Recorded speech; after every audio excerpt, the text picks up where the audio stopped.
Բարև ձեզ, ես Վիկտորիա Մելքումյանն եմ, սովորում եմ Հայաստանի ամերիկյան համալսարանում։ Այսօր մենք ձեզ ցույց կտանք, թե ինչպես կարելի է չափել ջրի նմուշի pH-ը օգտագործելով ռեագենտների հավաքածուն։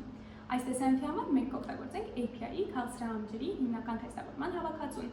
Ձեր օգտագործած հավաքածուն կարող է այլ լինել, այս պատճառով անհրաժեշտ է հետևել հենց ձեր հավաքածուի վրա նշված քայլերին։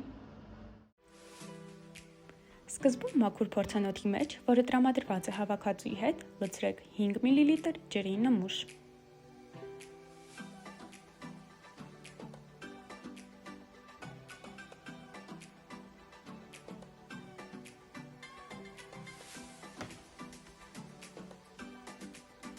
Հանեք pH ռեագենտի շշի անվտանգության կափարիչը, սեղմելով ներքև և պտտելով։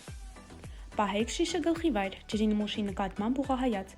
Ավելացրեք ուղիղ 3 կաթիլ։ Շատ կարևոր է, որ շիշը պահվի ուղղահայաց, որպեսզի բոլոր կաթիլները լինեն միատեսակ։ Երբ 3 միատեսակ կաթիլներ ավելացվեն, փակեք փորձանոթը և թափահարեք այն լուծույթը խառնելու համար։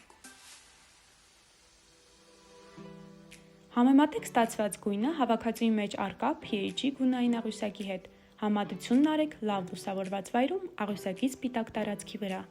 Այն հաժեք, որի գույնն ամենամոտն է ձեր լուծույթին, համապատասխանում է ջրի նմուշի pH-ին։ Արդեն փորձարկված և գրանցված լուծույթը պետք է գցել աղբամանը և ոչ մի դեպքում չլցնել այն ջրի մեջ, որով կատարում եք փորձարկումները։